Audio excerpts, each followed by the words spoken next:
성경 베드로전서 2장 21절에서 25절을 읽겠습니다. 이를 위하여 너희가 부르심을 받았으니 그리스도도 너희를 위하여 고난을 받으사 너희에게 본을 끼쳐 그 자취를 따라오게 하려 하셨느니라.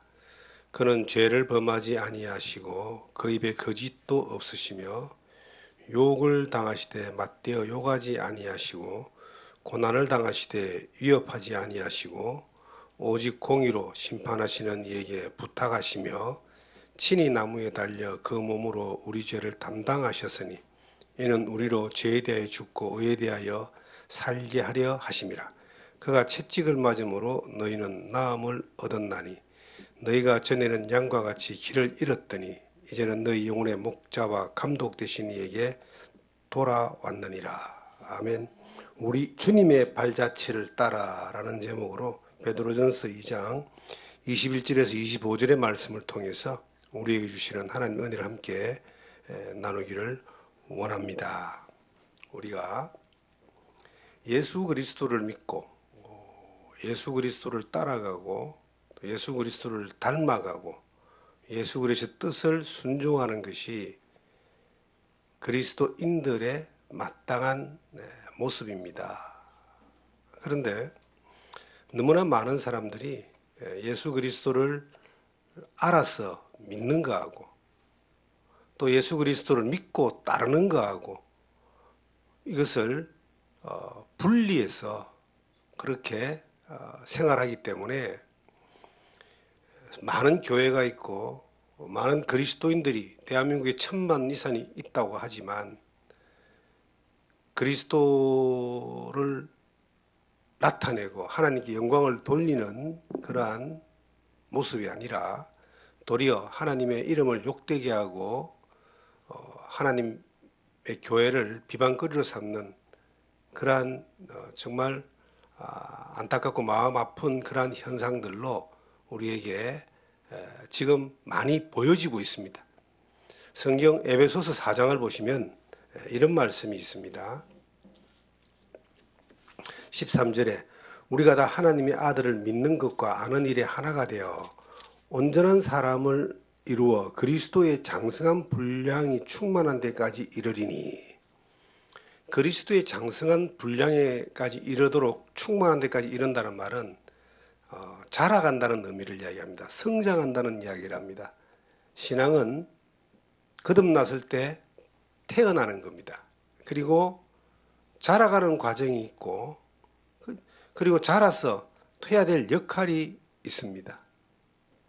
이것은 균형이 맞지 않으면 결코 장성한 분량으로 성장하는 데는 이룰 수가 없는 거예요. 사람이 몸은 성장하는데 정신연령이 2살, 3살쯤 된 그런 사람들이 의외로 이렇게 우리는 자주 보게 됩니다. 또 정신연령은 성장했는데 나이가 먹고 몸이 자라지 않아가지고 그렇게 또 왜소한 사람들도 있습니다. 균형이 맞지 않으면 정상적인 사회생활을 하기가 굉장히 힘든데 신앙생활은 더욱더 그렇습니다.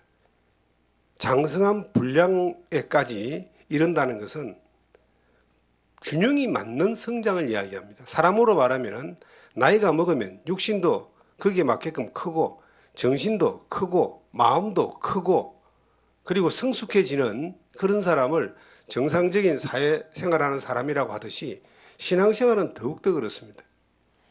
장성한 분량에 이르렀는데 뭔가 균형이 안 맞는 거예요. 아는 것은 맞는데 아는 것은 많은데 말하는 것은 너무 잘하는데 삶을 보니까 정말 엉망인 사람들 우리 주변에 흔히 이래 보지 않습니까? 장로라고 다 알려져 있는데 그 사람이 뭐 예를 들어서 사회에 영향을 미치고 좋은 선한 모습으로 나타나는 것이 아니라 욕심 많고 도리어 더 악하고 더 자기만 생각하고 사람들에게 피해를 주고 이런 사람들 우리 주변에 가끔 이렇게 볼 수 있지 않습니까? 목사들도 마찬가지죠. 목사라면 이제 교회의 지도자인데 그들이 도리어 비난받고 비판받고 돌팔비 맞을 정도로 하나님 영광을 가리는 그러한 일들이 우리 주변에 지금 흔히 볼 수 있지 않습니까? 분명히 교회를 열심히 나가는 집사고 성도인데 직장에서나 가정에서나 제대로 그 역할을 하지 못하고 도리어 비난받는, 욕을 얻어먹는 그러한 모습들을 우리 주변에 보지 않습니까? 집안 안에도 어떤 집안 구성원 가운데서도, 친척들 가운데서도 그런 일들이 보이지 않습니까? 왜 그럴까요? 이것은 예수 그리스도를 아는 것과 믿는 것에 대하여 하나가 되지 않기 때문입니다. 알아졌던 믿음이 살아가는 삶의 믿음으로 연결되어지지 않기 때문에 그런 것입니다. 신앙생활은 육과 영과 혼이, 영혼이죠. 육체와 영혼이 함께 해나가는 겁니다. 우리가 구원받은 것은 영만 구원받은 것이 아니라, 영혼만 구원받은 것이 아니라 장차 육체마저도 구원받습니다. 주님 앞에 갈 때에 그리스도와 같은 모습으로 변화될 부활의 소망을 우리가 가지고 있습니다. 그러한 믿음을 가지고 있습니다. 그래서 신앙생활은 영혼 따로, 육신 따로 아닙니다. 신앙생활은 믿는 것 따로, 생활하는 것 따로 아닙니다. 영혼육이 온전히 하나님의 자녀로서 믿음의 삶을 살아가는 것을 아는 것과 믿는 것이 하나 되는 것이다 그럽니다. 제가 15, 16년 전에 아시아연합신학교에 가서 내학기를 공부를 했는데, 그때 그 지도 교수의 말을 들으면서 제가 상당히 신앙생활 목회의 방향을 조금 생각을 다시 한 적이 있습니다. 그분이 이제 가르쳤던 내용이, 이제 첫째는 기독교 국가라는 것을 가르쳤어요. 기독교 국가가 어떻게 형성되는 것인가 흥미있게 제가 들었습니다. 그런데 이건 조금 먼 세상 이야기라고 생각을 했어요. 두 번째가 이제 전인구원, 전인치유, 전인목회라는 말을 이제 가르쳤어요. 그게 한 20년 가까이 되는 것 같아요. 2005년도에 배웠으니까 2000년 벌써 20년이 되네. 그런데 거기서 이제 제가 그걸 배우면서 생각을 조금 바꾼 것이, 너무 이 신앙생활과 목회를 분리를 시켰다라고 하는 것들을 제가 알았어요. 하나님이 우리를 구원하신 것이 전인구원이다. 육혼을 온전히 구원하셨다. 그리고 하나님 우리를 치유하시는 것도 전인치유다라는 말을 들어서 전인치유. 요즘은 그런 말을 많이 씁니다만 그 당시에는 생소한 이야기였습니다. 우리의 영과 혼과 육을 전체적으로 하나님이 치유하시기 위해서 예수님이 십자가 위에서 그 질고를 다 당하셨다. 이게 이제 이야기는 쉽잖아요. 그런데 그 다음에 한 가지가 전인 사역, 전인 목회였습니다. 우리가 흔히 목회자들은 성도들에게 신앙의 삶 가운데서 하나님의 영광을 위해서 그 기쁨이 되는 삶을 살아야 된다. 이것이 성경을 읽고 기도하고 그리고 예배하고 봉사하고 전도하고 교회 생활 해나가는 것으로 그렇게 이제 많이 이야기를 하잖아요. 많이 설교를 하잖아요. 많이 권유를 하잖아요. 그런데 이것이 성도들에게 그렇게 해라라고 이야기하는 삶 가운데의 지침을 이렇게 말씀을 통해서 가르치는 거 너무 중요한데, 그러면 목사인 너는 어떻게 하느냐? 이게 이제 제가 가장 충격을 받았던 내용이었습니다. 전인 목회, 그리스도인의 삶 전체가 신앙생활이라고 가르치고 있는 이 말씀을 전파하는데, 그러면 목사는 뭐냐는 겁니다. 목사도 첫째는 신앙인입니다. 그래서 목사의 사역은 뭐냐? 이게 직업이냐 아니면 사명이냐? 우리가 사회적인 통념으로 직업적인 군으로 이것을 분류하긴 하지만 이게 하나님 앞에서는 사명이거든요. 하나님의 부르심을 따라서 순종하고 응답해서 소명을 받아서 사명에 이끌려서 이제 예수 그리스도의 복음을 전하고 하나님의 영광을 위하여 목회하는 그러한 사명을 받아서 가는데, 그러면 그 목회가 이것이 어떤 사역이 돼야 되는가에 대해서 굉장히 제가 충격을 받은 적이 있습니다. 24시간 목회라고 하는 거죠. 전인 목회. 8시, 9시 출근해가지고 6시 퇴근하는 그러한 직업적인 직업군에 따라서 직업적인 역할을 하고 주일날 이제 예배를 섬기고 월요일날 쉬는 그러한 세상적인 메커니즘에 따라서 형성되어 있는 직업자냐, 아니면 내가 하나님의 사명을 받은 것뿐만 아니라 하나님의 명령을 따라서 이 복음을 전하고 말씀을 가르치고 교회를 섬기고 예배를 섬기고 함께하고 이런 그러한 사명자냐. 저는 사명자거든요. 직업자가. 직업을 가지고 이걸 선택한 것이 아니라 한 영혼을 살리기를 원하는 주님의 마음을, 주님의 뜻을 따라서 부름을 받고 그 길로 나아왔는데, 그러면 주님이 원하시는 사도들에게 원했던, 그 당시에 사도들에게 원했던, 또 그 이후에 말씀을 전하는 자들에게 원했던 그 사역의 영역은 어떤 것이냐. 이게 전인이라는 거예요. 24시간이라는 거죠. 성도들의 삶이 24시간 그리스도인의 삶을 사는 것처럼 목회자의 삶도 24시간 목회자의 사명을 다하는 삶을 사는 거예요. 전인 사역이다. 어느 날 그것이 이제 이해가 되어지고 깨달아졌어요. 생각이 한번 이렇게 넓어진 거죠. 그리고 이제 그 전에 형성되어 있는 하나의 그 교회관, 이것이 그 전에 형성되어 있는 교회관이죠. 교회라고 하는 것이 내가 섬기는 이 교회만 교회가 아니라 전 세계 모든 교회라는 이름을 가지고 있는 교회가 다 그 교회, 주님의 교회에 포함되어 있다.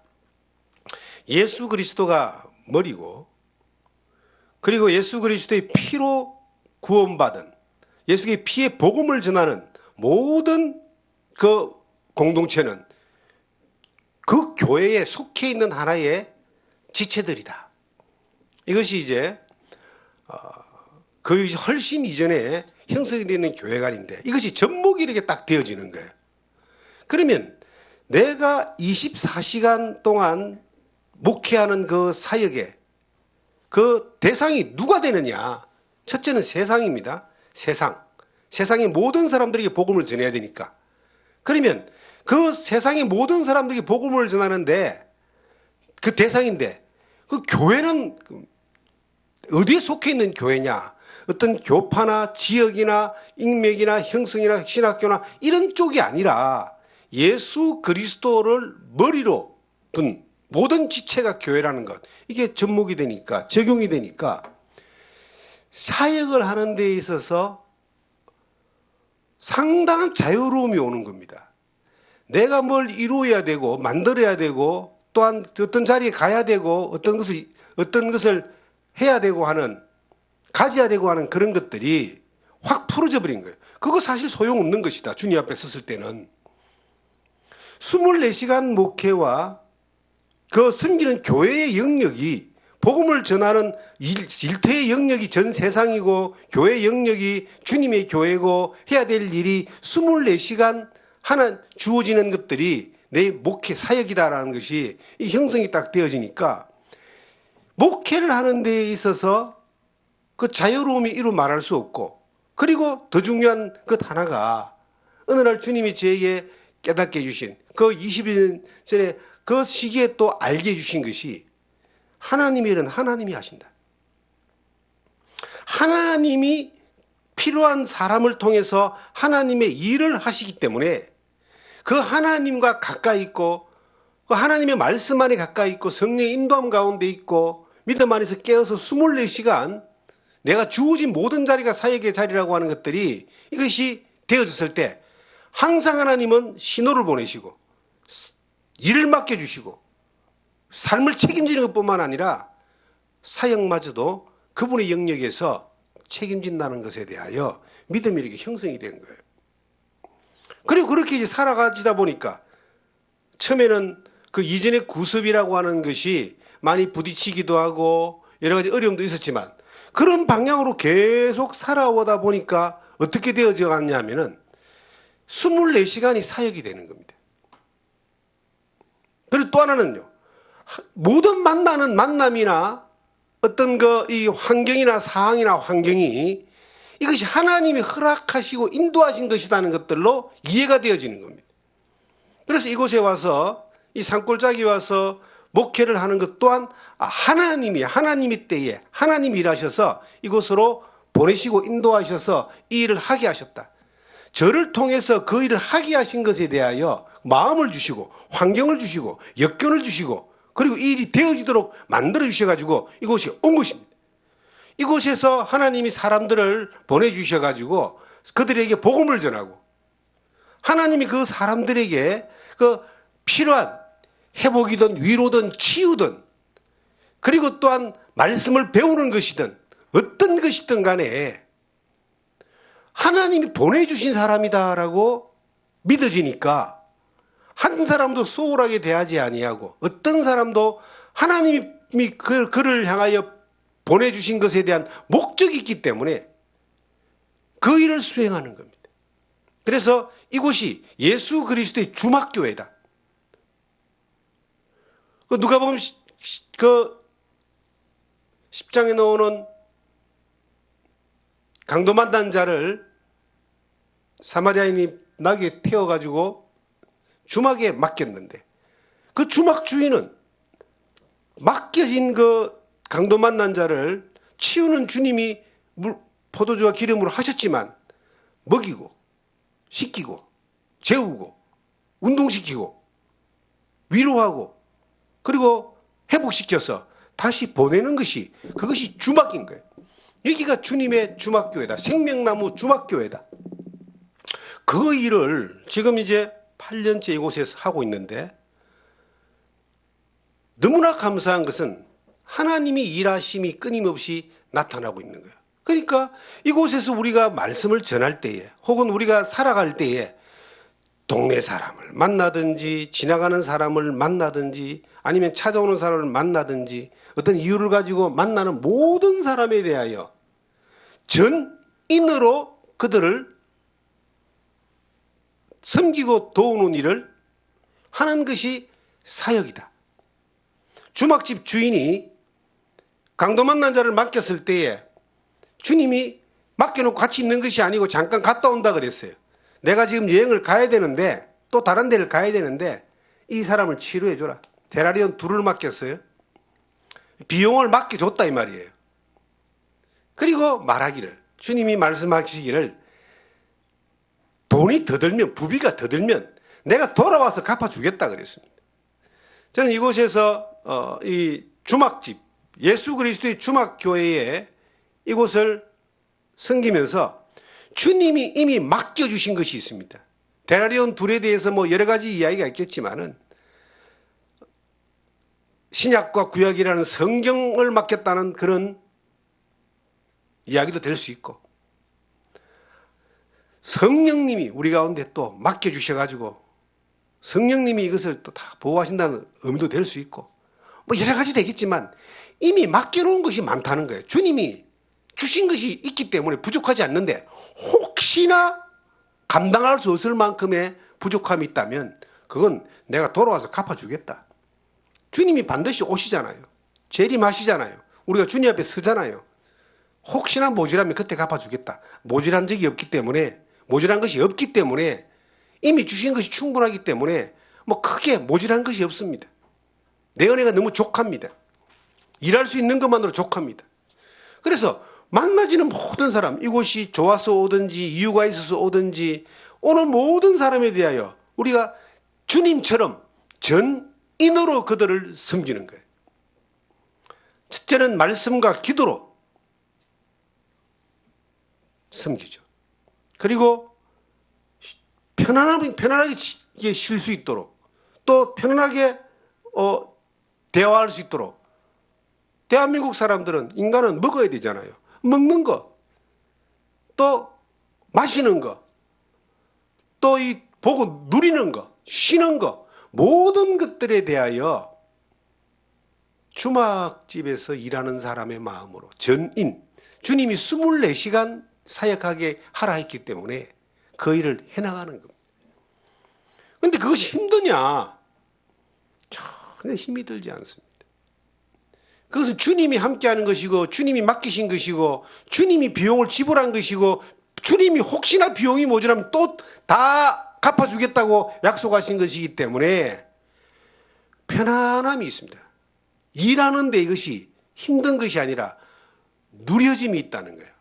주님이 이끌어 가시고 함께 하시고 일하시는 것 가운데 맡겨질 만하기 때문에 누림이 있다는 거죠. 이것이 주 안에서 살아가는 삶 가운데 배워진 것이고 또 살아가는 겁니다. 우리가 이 성경에 장성한 분량이 이른다는 것은요, 하나님이 일을 맡길 만한 사람으로 성장한다는 뜻이거든요. 그런데 어떤 사람에게? 아는 것과 믿는 것이 하나가 된 사람에게 주님이 맡겨주시는 거예요. 그런데 주님이 어떤 사람, 어떤 삶의 방향으로, 어떤 목표로 살아야지만이 구체적으로 그 사람이 장성한 분량으로 자랄 수 있느냐. 오늘 본문의 베드로전서 2장에 이것을 이렇게 말씀하고 있는 거예요. 베드로전서 2장 21절에 이를 위하여 너희가 부르심을 받았으니 그리스도도 너희를 위하여 고난을 받으사 너희에게 본을 끼쳐 그 자취를 따라오게 하려 하셨느니라. 어떤 사람이 장성한 분량으로 성장해서 하나님이 맡기시는 일을 누리면서 할 수 있는 사람이냐? 그리스도의 발자취를 따라가는 사람입니다. 고린도전서 11장 1절에 바울 사도는 우리에게 이렇게 고백합니다. 내가 그리스도를 본받는 자 된 같이 너희도 나를 본받아라. 본받는다는 말은 뭡니까? 그대로 따라간다는 뜻이에요. 닮아간다는 뜻입니다. 우리가 이 땅에 살면서 최고의 신앙에 정말 실패하지 않고 실수하지 않고 후회하지 않는 신앙생활은 그리스도의 발자취를 따라가면 됩니다. 이 방향이에요. 절대로 실패하지 않습니다. 그리스도의 발자취를 따라가면 그 발자취는 이 성경에 너무나 자세하게 기록되어 있습니다. 마태, 마가, 누가, 요한복음, 사복음서뿐만 아니라 바울 서신이나 이 성경, 신약 성경 전체에 요한계시록까지도 예수 그리스도의 그 발자취를 쫙 세하게 그려놨습니다. 조금 이렇게 퍼즐처럼 숨겨져 있긴 하지만 너무나 뚜렷하고 선명하게 그 그림이 그려져가 있는 거예요. 그 발자취를 성경을 보고 기도하고 하나님 앞에 서 있으면 그 퍼즐의 그림들을 정확하게 보여줘요. 가끔 숨은 그림 찾기라고 우리 어릴 때 많이 했잖아요. 숨은 그림을 탁 찾아보면요, 자세히 보면 보이거든요. 그 안에 없는 게 아니라 있는데 숨겨놓은 거잖아요. 주님의 발자취는 이 성경 안에 다 있어요. 근데 어떤 사람들이 숨겨져 있고 어떤 사람들에게 보이는 거예요. 보이는 그 사람은 그 그림을 쫓아갈 수 있어요. 발자취를 쫓아가는 이것이 절대로 실패하지 않을 수 있는 비결이다. 그리고 방향이 주님의 발자취를 쫓아가는 것이고요. 그 최종 목표는 뭘까? 그리스도를 닮는 거예요. 주님을 닮는 거예요. 주님이 발자취를 쫓아가다가 주님을 닮는 과정 가운데 이 과정을 살아가면 그 사람은 성장합니다. 아는 것과 믿는 것이 하나 되는 사람이 되는 거예요. 장성한 거예요. 하나님이 그 사람을 통해서 하나님의 일을 하기에 합당한 사람이 되는 겁니다. 저는 그런 삶을 주님 앞에 가는 그날까지 지속적으로 끊임없이 살기를 원합니다. 지금도 저는 그리스도의 장성한 분량에 나아가는 방향으로 갑니다. 주님의 발자취를 쫓아가고 주님을 닮아가는 겁니다. 주님을 닮아간다는 것이 어떤 것이냐? 우리는 살아가면서 주님을 닮는 것을 오해합니다. 좀 더 다른 사람들보다 착하게 살고 좀 더 다른 사람들보다 예배당 좀 나오고 좀 더 선하게 살고 좀 더 헌금하고 좀 더 기도하고 좀 더 다른 사람들에게 예수 믿는 사람처럼 이렇게 살고 좀 더 다른 사람보다 내가 좀 예수 믿는 사람 살기 위해서 돈도 좀 잘 벌어야 되고 성공도 해야 되고 그렇게 착각하는 사람들도 많고 그 다음에요. 그렇게 가르치는 사람들도 많습니다. 저는 그렇게 가르치는 사람들은 숨은 그림 찾기를 잘 못한 사람이라고 저는 그렇게 생각합니다. 그리스도를 닮는다라고 하는 것은요, 좀 더 다른 사람들보다 부유하고 낫고 복받고 착하게 살고 이런 정도를 이야기하는 것이 아닙니다. 그리스도를 닮는다는 것은요, 주님처럼 사는 거예요. 어떻게 그렇게 살 수 있나? 베드로는 지금 말하기를 본을 끼친 그 자취를 따라오게 한다. 주님을 따라가는 것이 주님처럼 사는 거예요. 바울 사도의 고백처럼 내가 그리스도를 본받는 자 된 것처럼 너희도 나를 본받아라. 내가 그리스도처럼 사는 것처럼 너희도 그리스도처럼 살아라 이 말이죠. 저는 이 성경은 분명히 말합니다. 좀 더 착한 사람 말고 그리스도를 따라가서 그리스도를 배워서 그리스도처럼 살아라고 성경은 말하고 있는 거예요. 왜 우리 시대에 이런 말을 함부로 못합니까? 다 안 하기 때문에, 다 못하기 때문에, 자기도 못하기 때문에 그 말을 못하는 거예요. 안 하는 거예요. 그러니까 성경이 말하고 있는 본래의 그림이 아닌 다른 그림을 자꾸 보여주는 겁니다. 우리가 그리스도처럼 완전하게 살 수 있느냐? 우리는 그리스도처럼 완전한 구원을 받은 사람이에요. 그리스도 때문에. 전인 구원이에요. 사역, 삶은요, 전인 사역이에요. 그리스도를 따라가는 것만으로 그리스도를 닮아가는 것이 될 수 있습니다. 오늘 내가 그리스도를 따라가는 것이 뭔가? 주님은 어떤 삶을 살았느냐를 밑에 잠깐 본문에 보여주고 있잖아요. 그는 죄를 범하지 아니하시고 그 입에 거짓도 없으셨다. 그리고 그는 욕을 당하시되 맞대어 욕하지 아니하시고 고난 당하시되 위협하지 아니하시고 오직 공의로 심판하시는 이에게 부탁하셨다. 친히 나무에 달려 몸으로 우리 죄를 담당하셨으니 이는 우리로 죄에 대하여 죽고 의에 대하여 살게 하려 하심이라. 그가 채찍을 맞음으로 너희는 나음을 얻었나이다. 너희가 전에는 양과 같이 길을 잃었더니 이제는 너희 영혼의 목자와 감독 되신 이에게 돌아왔느니라. 전에는 길을 잃었기 때문에 네 마음대로 살았지만 이제는 주님에게 돌아왔다. 그럼 주님의 감독을 받아라. 주님을 발자취를 따라가는 거예요. 수많은 사람들이 길을 잃은 채 사는 거예요. 주님 안 따라가요. 자기 생각을 따라가요. 자기 생각이 맞는 걸 따라가요. 여러분, 그 자기 생각을 주님의 말씀으로 이렇게 포장을 해가지고 성경은요, 어떤 사상이든 포장할 수 있는 여지가 있는 내용들이 많아요. 이 수많은 글자에 지 사상을 끄집어내면 공산주의가 되고요. 해방신학이 되고요. 예? 사회주의가 되는 겁니다. 왜 그렇게 합니까? 길을 잃었기 때문이에요. 길을 잃은 사람 쫓아가면 안 되잖아요. 소경이 소경을 인도하면 둘 다 구덩이에 빠지잖아요. 지금 우리 주변에 길을 잃은 사람들이 얼마나 많습니까? 그것도 그 사람들이 성경을 가지고 막 사람들을 속이는 거예요. 소경이 소경을 따라가기 때문에 둘 다 구덩이에 빠진다고 저는 그렇게 봅니다. 길을 잃지 않으려면 어떻게 하면 됩니까? 주님을 따라가면 돼요. 우리가 주의 말씀은 내 발의 등이요 내 길 빛이라 그러죠. 어두운 밤하늘에 바다가 지구의 70%잖아요. 바다에 항해하는 배들이 육지가 가까우면 밤에는 들어오지를 못해요. 어디 처박힐지 몰라서. 그래서 길을 안내하는 것이 동해안에 가면은 바닷가마다 뭐가 있습니까? 등대가 있어요. 등대.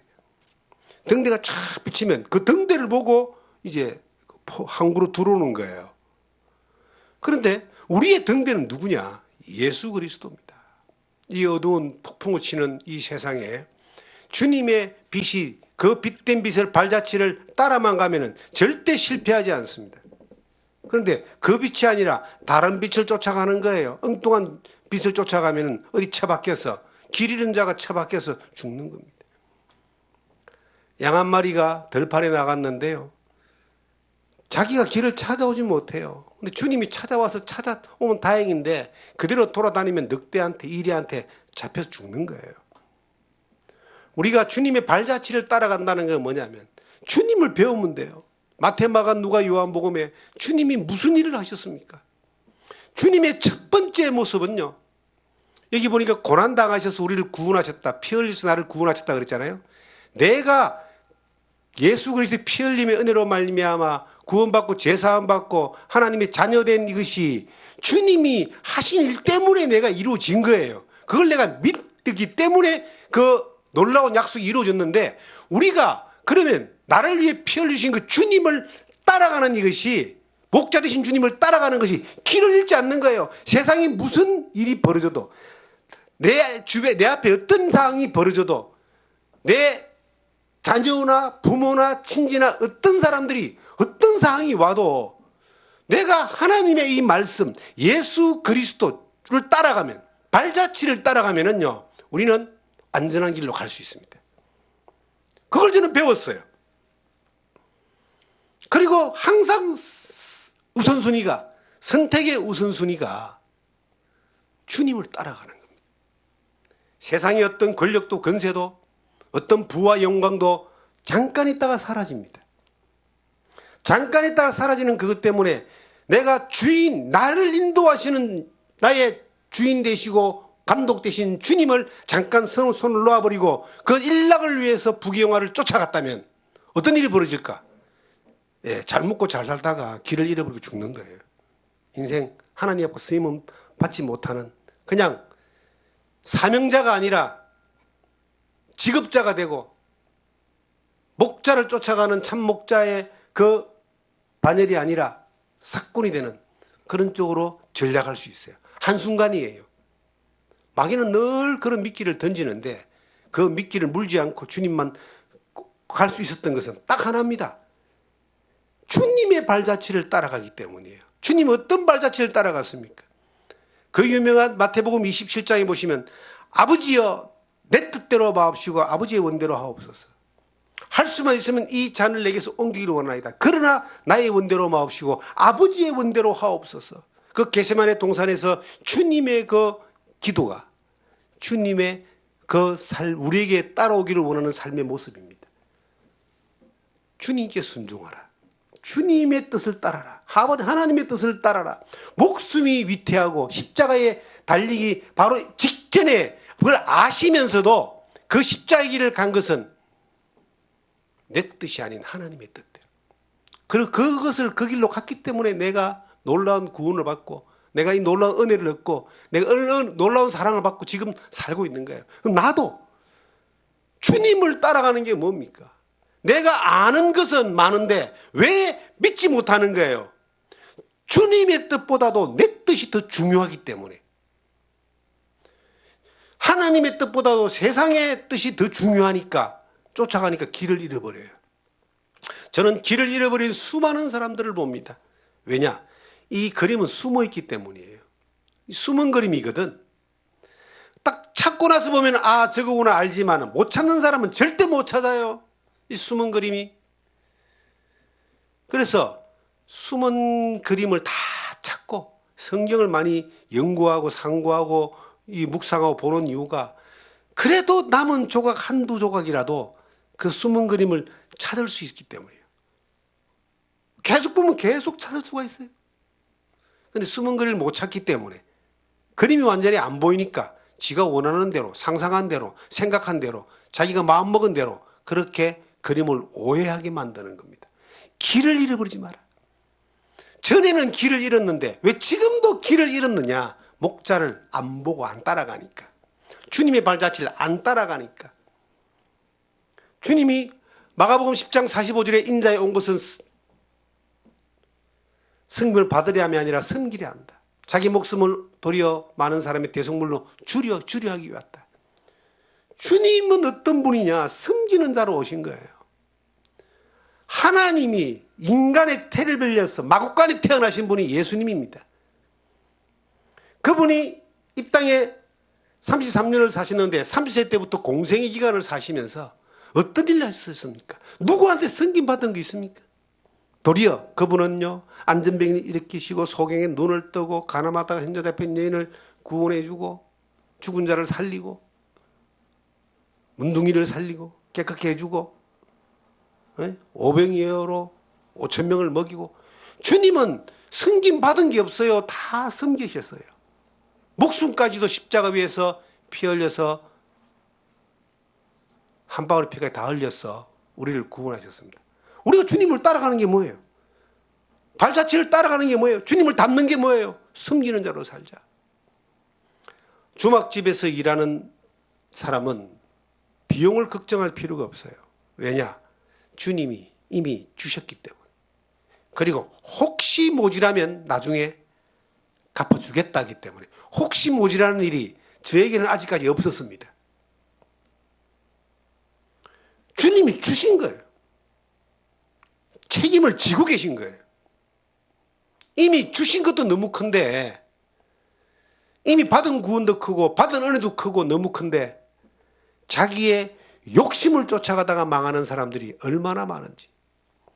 우리가 요즘요 어디 뭐 돈 번다 그러면요 벌떼처럼 몰려갑니다. 그 비트코인 지금 난리 났잖아요. 근데 지금 돈 너무 비싸져 가지고 지금 이제 엄두를 못 내는데, 어쨌든 그 코인 열풍에 잘 된 사람도 있지만 망한 사람이 얼마나 많습니까? 사기꾼들이 얼마나 많이 나옵니까? 우리나라도 뭐 루난가 뭔가 해가지고 지금 미국 잡혀갔잖아요. 몇 조를 해먹고. 그럼 그 당한 사람들은 다 어떤 사람들일까요?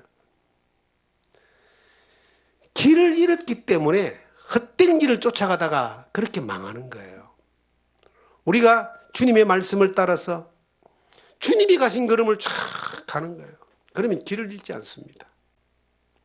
주님이 가신 그 길은요, 마태복음, 요한복음 13장 36절을 보시면 내가 새 계명을 너에게 주노니 너희가 서로 사랑하라.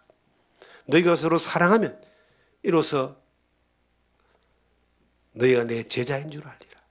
주님이 사랑의 길을 가셨잖아요. 주님의 사랑의 길은 십자가 위에 피 흘려서 돌아가실 때도 자기를 죽이려고 했던 그들의 죄를 용서하여 주옵소서라고 이야기했습니다. 스데반도 그 돌 맞아 죽을 때에 저들의 죄를 저들에게 돌리지 마옵소서라고 했어요. 주님을 닮았기 때문에, 따라갔기 때문에 그렇게 할 수 있는 거예요. 우리에게 사랑이 있습니까?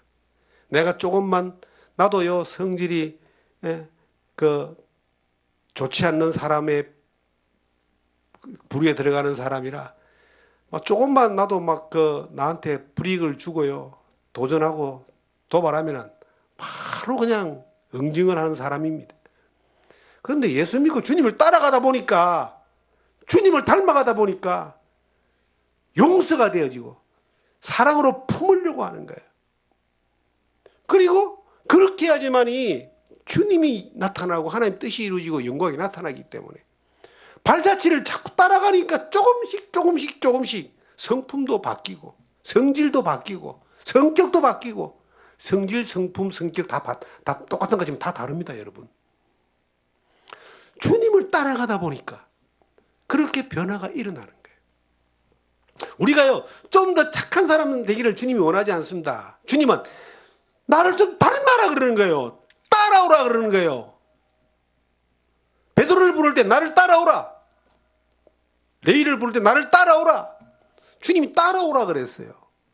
따라간다는 말은 닮아라 이 말이에요. 발자취를 배우면서 닮아라. 주님은 우리에게 그렇게 이야기합니다. 여러분, 내가 주님을 믿는 사람이고 예수를 믿는 사람이고 구원받은 사람이고 천국 가는 사람입니까? 그러면 주님은 여러분들에게 말합니다. 좀 닮아라. 날 좀 닮아라. 주님을 좀 따라와라. 따라가면 닮습니다. 계속 따라다니면 닮아요.